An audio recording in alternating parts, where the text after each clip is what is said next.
দশে মহরম মাসকে অনেকেই অতিরঞ্জিত করে বলে, যেমন দশে মহরমের মাসে অনেক নবী মুক্তি পেয়েছে, তাদের কথা মেনে নিলাম। কিন্তু এই একইভাবে দশই মহরমকে আরেকটি দশই মহরমকে ঢাকা হচ্ছে, যেমন হযরত হুসাইন রাদিয়াল্লাহু তাআলা উনার কেউ কিন্তু সহপরিবারে শহীদ করা হয়েছে।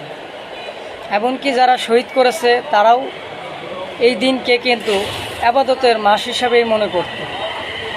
কিন্তু যারা শহীদ হয়েছেন তাদেরকে আবার অনেকে তাদের সাথে ব্যথিত মানুষও আছে।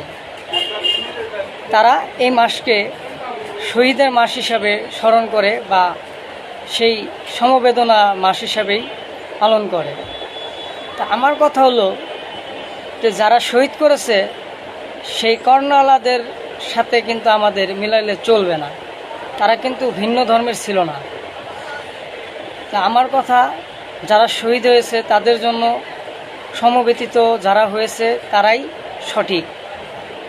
এমনকি ওনারা যে খেলাফত নিয়ে ছিলেন, যারা শহীদ হয়েছেন তারা নবীর খেলাফত প্রাপ্ত, আর যারা দাবি করতেন তারা কিন্তু নবীর খেলাফত প্রাপ্ত না।